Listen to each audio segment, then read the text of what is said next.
Sofia the First Storybook Collection.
Once upon a princess.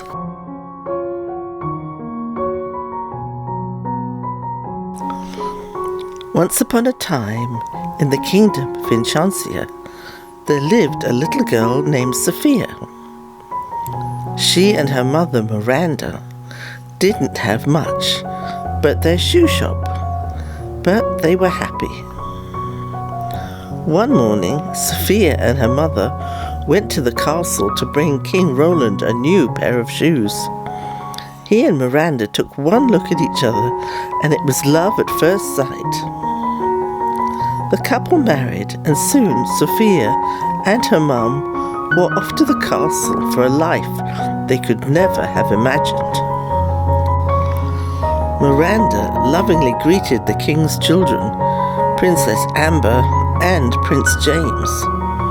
Then she gave them each a brooch she had embroidered with their family crest. King Roland placed a tiara on Sofia's head. "Welcome to the family," he said. At dinner that evening, Sofia counted 6 different forks by her plate. Silverware clattered to the floor as she picked up one fork after another. King Roland could see it was going to take a while for Sofia to get used to her new royal life. He had a surprise to help her feel welcome. "We will be throwing a royal ball in your honor at week's end. You and I shall dance the first waltz," he said. Sofia was excited. She had never been to a ball before, but she was still nervous about becoming a princess. "I think it's going to take me a while to get the hang of things around here," said Sofia. Amber nodded. "Just follow my lead and you'll be okay." Sofia was grateful. Her new sister was going to help her learn everything she needed to know, or so she thought. Later on, Sofia went to her mum's room. "I don't know anything about being a princess, and I don't know how to dance. I'm going to trip and everyone's going to laugh at me." Miranda smiled down at Sofia and assured her daughter that she'd be fine if she just tried her best. Just then they heard a knock at the door. It was King Roland with a beautiful gift for Sofia. "It's a very special amulet, so you must promise to never take it off," King Roland told her. Meanwhile, Amber had crept up to the door and overheard everything. She began to grow jealous of her new sister. "Now you best run off to bed. You have princess school in the morning," said King Roland. "Princess school?" Sofia liked the sound of that. Maybe she could learn how to act like a real princess in time for the ball after all. Sofia skipped back to her room. She bumped into Cedric. The royal sorcerer's beady eyes went straight to the amulet around Sofia's neck. It was the amulet of Avalor, the powerful charm Cedric had been trying to get hold of for years. With its magic, he could overthrow King Roland and rule Enchantia. Cedric immediately began to plot how he'd trick Sofia into giving it to him. The next morning, Sofia joined Amber and James for the coach ride to Royal Prep Academy. The headmistresses Flora, Fauna, and Merryweather greeted her at the gates. At school, Sofia didn't need to worry about making friends. The other children liked her a lot, which made Amber even more jealous. She was used to being the popular one. Amber turned to James. "I think it's time Sofia took a ride in the magic swing." So James led Sofia to the swing. "Try it. You don't have to kick. It swings itself." Sofia climbed into the swing. She was enjoying the ride until the swing sped up and sent her flying into the fountain. Sofia put on a brave smile while the other kids laughed, but James could tell she was upset. He felt terrible about tricking his new sister. When Sofia arrived home from her awful day at school, Cedric was waiting. "How would you like a private tour of my workshop?" he said. "Not even the king himself has seen it." In one of Cedric's books, Sofia saw a picture of the amulet of Avalor. "That looks just like my amulet," she said. "No, it can't be. If you had the amulet of Avalor, you'd know, for it contains powerful magic." "Can I take a look at it?" Cedric said sneakily. Sofia shook her head. "I promise never to take it off." As soon as Cedric realized his plan wasn't working, he rushed her out of his workshop. This was going to be tougher than he thought. The next morning, Sophia awoke to find a rabbit called Clover and his bird friends, Robin and Mia, in her bed. They had come to help her get ready, and thanks to the powers of her amulet, Sophia could understand every word they were saying. After breakfast with her new animal friends, Sophia left for royal prep. She hoped her second day would be better.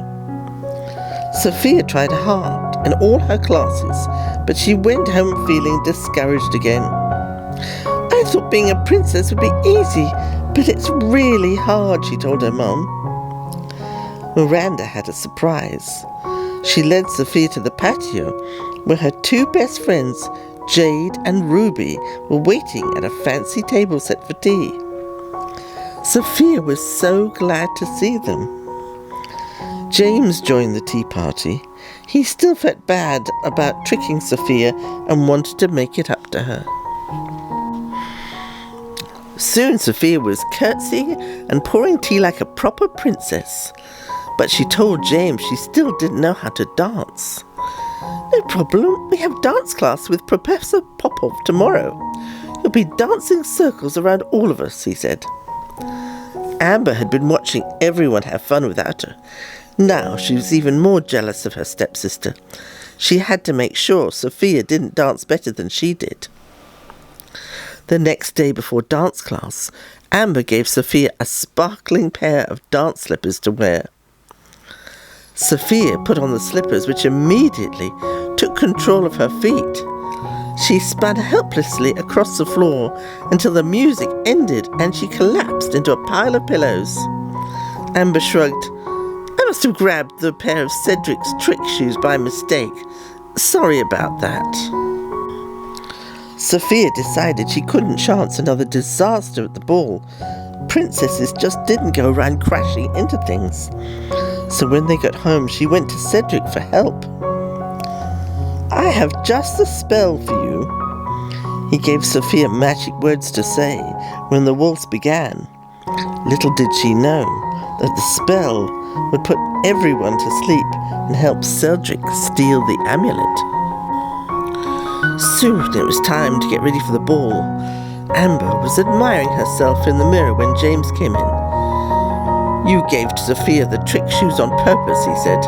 You're trying to ruin her ball because everyone likes her more than you. And after what you did today, so do I. James, Amber cried, come back. Amber went after him and accidentally tore her gown. How could she go to the ball now? Sophia stood in front of her own mirror and stared at herself in her fancy gown and glittering tiara. She felt like a real princess. For the first time that week, Sophia was actually looking forward to the ball. A little while later, everyone watched as King Roland proudly escorted a beaming Sophia into the ballroom. The orchestra began to play. It was time for the first waltz. Sophia confidently spoke the magic words Cedric had given her. Somnibus populi cella. Everyone instantly fell asleep, including Cedric. I must have said it wrong, Sophia cried and ran out of the ballroom.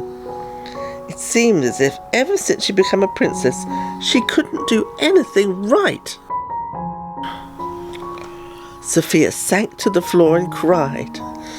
A single tear fell on her amulet and made it glow. Suddenly, a blue light appeared and transformed into Cinderella. Your amulet brought me here. It links all the princesses that ever were. When one of us is in trouble, another will come to help, Cinderella explained. Why are you so sad, Sophia? Sophia told Cinderella about trying to use a magic spell to help her become a better princess. Cinderella smiled as she explained that she wasn't always a princess either. But she discovered that people who truly cared about you didn't care which fork you used or how well you danced. Cinderella couldn't undo the spell, but she suggested that Sofia ask her new sister for help. "Perhaps all she needs is a second chance," said Cinderella. Then she disappeared. Sofia went to Amber's room. "I've done something terrible," Sofia exclaimed. She told her stepsister about the spell and then led her to the ballroom. When Amber saw her father, she gasped in shock.